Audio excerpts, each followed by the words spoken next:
قوليه إنه دام ظله العالي لم يترك أي مفصل من مفاصل الحياة إلا وكان له دور وتوجيه أو إشارة، سواء كان من الناحية السياسية أم الاجتماعية أم الدينية أم الفكرية. وهذا هو أسلوب الداعي إلى الله سبحانه وتعالى، أسلوب الأئمة صلوات الله عليهم الدعاة إلى الله، ما تركوا مفصل من مفاصل الحياة إلا ووضعوا القواعد له.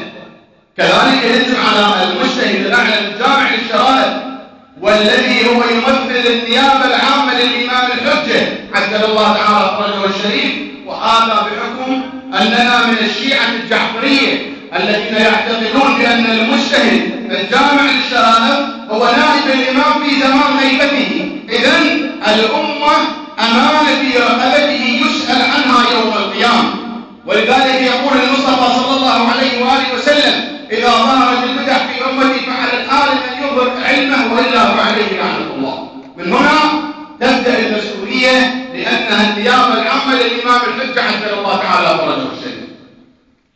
فلا يخفى على كل عراقي وكل مسلم بياناته السياسية الوطنية التي كانت وما زالت تعزز بالحب أو تغرس بالحب لهذا الوطن وشعبه، وتعبر عن الانتماء الحقيقي لتربته المقدسة.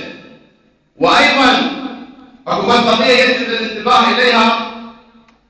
كثير من الناس في الشارع عندما تسألهم عن القضايا وما يجري في العراق وعن المشروع اليوم الموجود لتقسيم العراق بتسميات متعددة، شوفوا ما مهتم لهذا الشيء. ليش ما تهتم؟ رسول الله محمد صلى الله عليه وآله يقول: حب الوطن من الإيمان، حب الوطن من الإيمان، فكيف لا تهتم مثل هذه القضايا؟ السيد الحسني كان يركز على هذا الجانب، وكان يزيح الغبار عن هكذا حقائق وهكذا واجبات يجب أن تكون أمانة في أعناق المسلمين. وأيضا بياناته وخطاباته التي تحارب وتفشل كل المخططات التي تهدف للنيل من الإسلام والعراق وشعبه على الخصوص. فالتصدي المثالي من قبله دام ظله كان هو الرد الغير متوقع من قبل أعداء الله تعالى، والذين يكيدون للمذهب والإسلام وللعراق المكائد، مما توضح لهم أن لهذا الدين حماة لا يفوتهم شيء ولا يتخطاهم مكر. وهذا من حجة الله سبحانه وتعالى على العباد، حتى لا يكون للناس على الله سبحانه وتعالى حجة أبدا. يجب أن يتم الحجة رب العباد على الناس، إلا وكانوا له بالمرصاد.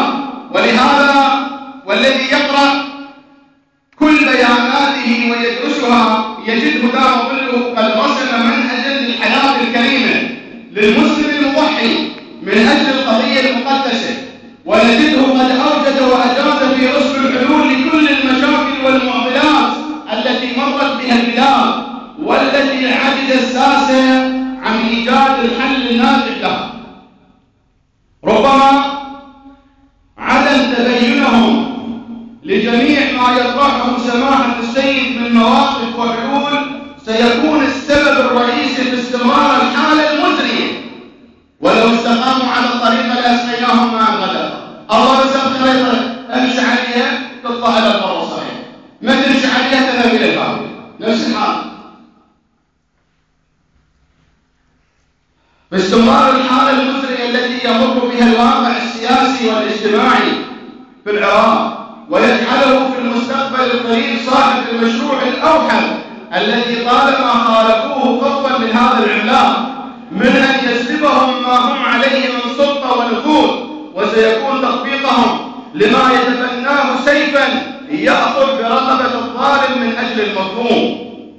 ومن هذا القريب الذي ذكرناه عن سماحة السيد الحسني دام ظله، أصبح من الأكيد أن الدور الحقيقي للمرجعية القائدة متمثل به وبمشروعه، ولم نرى مثله على مر السنين، حيث لم تكتمل الإمكانية والظروف كما اكتملت له.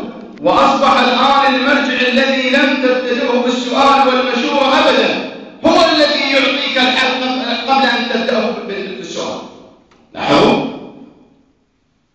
وتكلم بما ينفع الناس والإسلام والأمة بأجمعها، فلا بد هذا التاريخ أن يصدق مع سماحة السيد الحسني دام ظله، وتسجد كلماته لهذا العملاق الذي به وبمن سيتبع نهجه سيتحقق حلم الأنبياء والأئمة من إيجاد مجتمع يعرف حقيقة العبادة لله تعالى.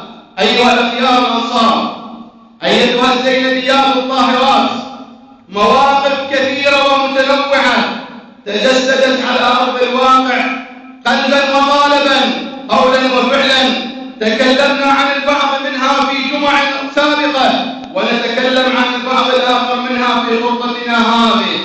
فسماحة السيد الصرفي دام ظله الشريف هو أول من دعا إلى أمن العراق وحفظ نظامه من أجل أن يعيش الفرد العراقي بأمان وبعيد عن النزاعات والميليشيات والقتل والتهجير.